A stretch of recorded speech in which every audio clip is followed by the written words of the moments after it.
lately I had to deal with this scenario where I was dealing with customer and the designer didn't realize or didn't know that you don't do plating on an FPC, on a flexible circuits.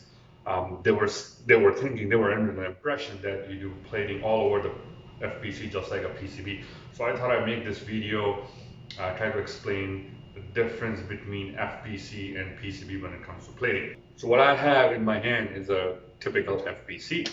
So, you can bend it. So what happens is if you apply plating on these copper areas, and when you bend it, that plating will crack. You will most definitely crack. So that's why we don't do plating on an FPC. Instead, what we do is called button plating or dot plating. What that means is we will simply plate the holes or the Allen ring around the holes, and the rest of the FPC will not have plating. On the other hand, when it comes to PCB, we do what we call pattern plate.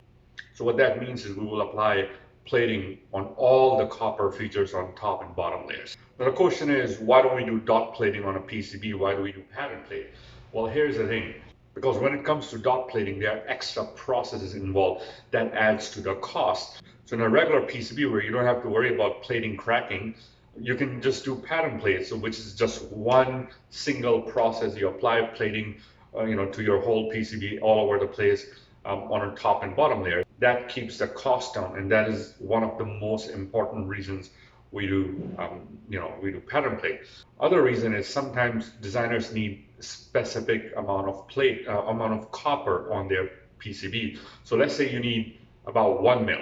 So the material that we will use for 1 mil would most probably be a ½ ounce copper. ½ ounce copper usually comes in 0.7 mil. So if you need 1 mil copper, that means I would have to use a ½ ounce material, which is 0.7, and plate it up to 1 mil. So that's the other reason why we do pattern plate on PCB instead of dot plating. There are some other reasons as well, but I'm not going to get into it. As you can see, this is a typical PCB. Looks like a Batman Ninja with green color. Anyways, so yeah, as I said, there's plating all over the place on top and bottom layers on PCB. We do pattern plating. Now the third option is rigid flex. Okay, rigid flex. In the rigid flex, you would do plating, pattern plating on the rigid areas right here and right here, but on the flex area, you wouldn't do pattern plate. You would do exactly what I said before, just like a flex board, you would do dot plating or button plating.